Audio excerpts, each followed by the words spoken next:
Hello, good morning. It's, what's today? Monday. Yes. Okay. 22nd. Mhm. July. Yes. Look at that, not bad.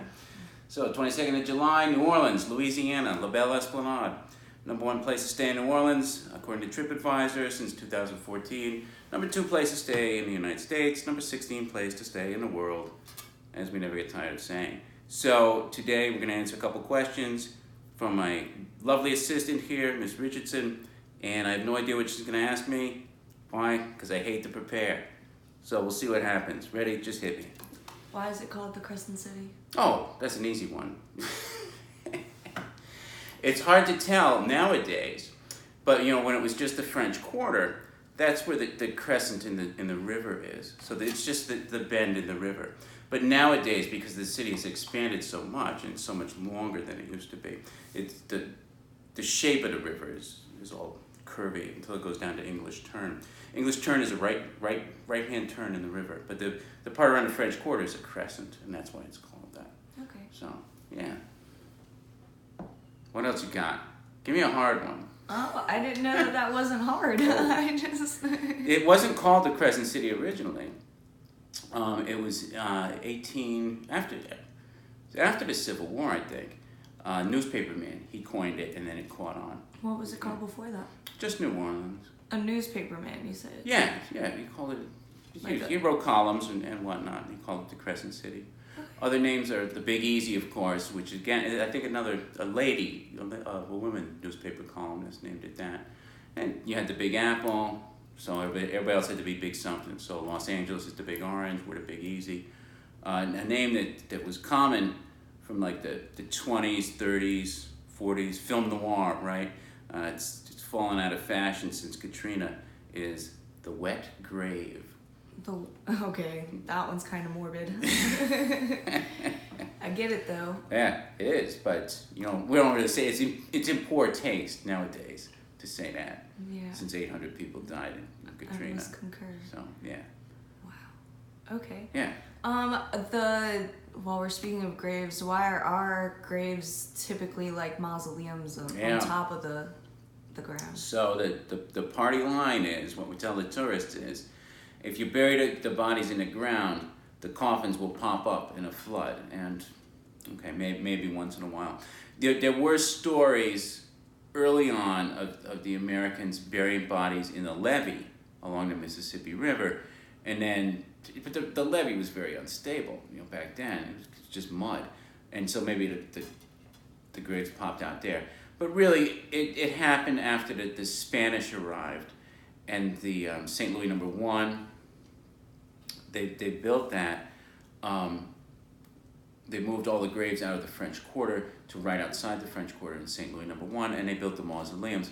And really, it's Spanish. It doesn't have. If I buried you today in the ground, you would not pop up, okay? Because why? There are Jewish cemeteries where everybody's buried in the ground because that's what they do.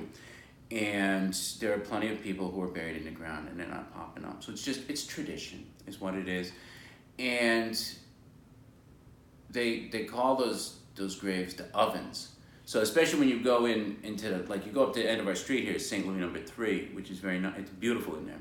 And you have all the mausoleums, and then there's a wall that goes around the cemetery, and there's crypts inside there, right? And you read the crypt, and it's like 4 or 5 names. And you're like, how can they fit 5 people in there, right? They do. So what happens, we call them the ovens, because you live here, so in August, you can go in there, you cook down to nothing, okay? So after a year and a day, you can put another body in there, because there's nothing left, just some bones and whatnot. And a day? And a day, it's a year and a day. The day is important. Well, it's just it's the tradition. Okay. You wait, and you do wait a year and a day. I was talking to Jimmy. He's waiting for his grave. He's going to be in his family tomb, and so she's seeing a look on her face. So he's waiting, and he says they measure you.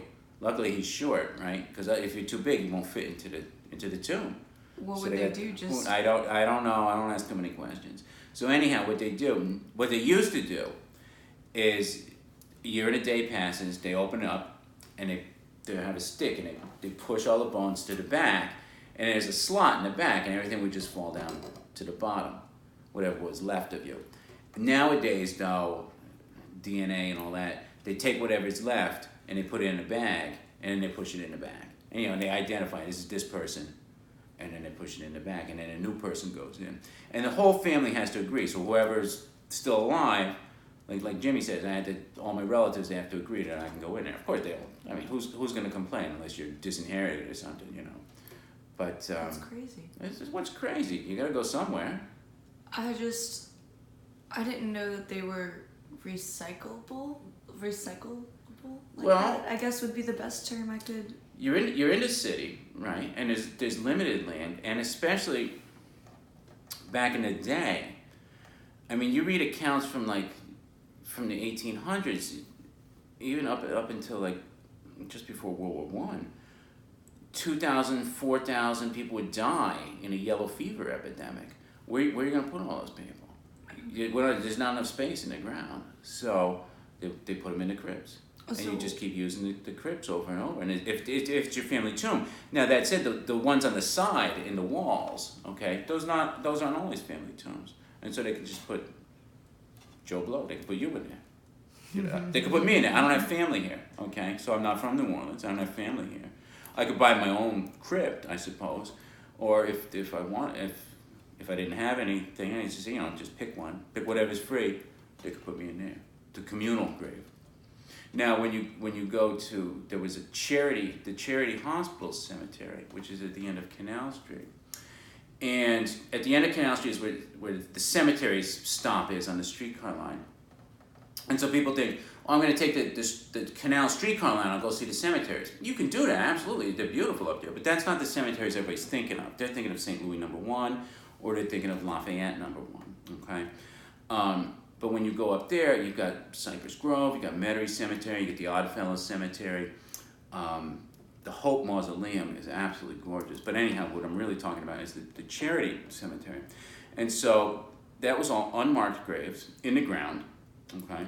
Because Charity Hospital was the big charity hospital, right? So it's where the indigent people would go. You don't have family, you're poor, you would get treated at Charity Hospital. And if you died, you'd be buried in an unmarked grave up there in Charity Cemetery. And nowadays, there is no Charity Hospital anymore, so they don't do that. But now it's the Katrina Memorial. So all the unclaimed bodies that they couldn't identify are in mausoleums up there in Charity Cemetery. And so that's the Katrina Memorial.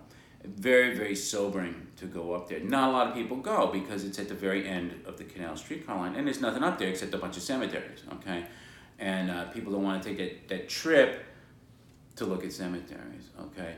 They just want to go outside the French Quarter, hear the ghost story about Marie Laveau, and then go back to Bourbon Street and get pass out drunk, right? So that's why you stay at La Belle Esplanade, because it's not just about tourist New Orleans and Bourbon Street. It's about the whole city out here and how interesting it is to live here. So at the end of our street is St. Louis number 3. The cemeteries are numbered. So you have St. Louis number 1 right outside the French Quarter. On Claiborne Avenue, you have St. Louis number 2.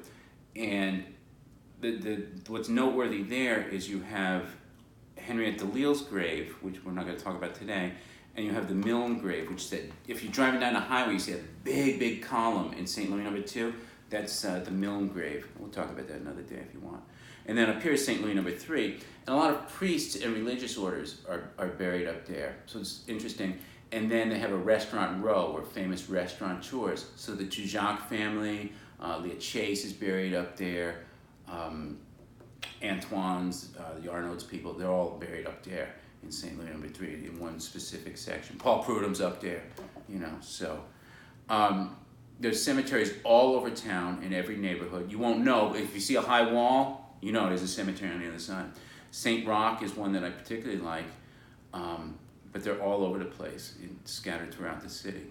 So I think that is enough talking about cemeteries. 2 questions, right? We did this session. Yeah. That's enough. I think we certainly covered a lot, and that was interesting. So I enjoyed talking about that. We only scratched the surface. Okay, I've lived here for 9 years. How long you lived here? What? 21 years. Look at that. But there's always more to discover here.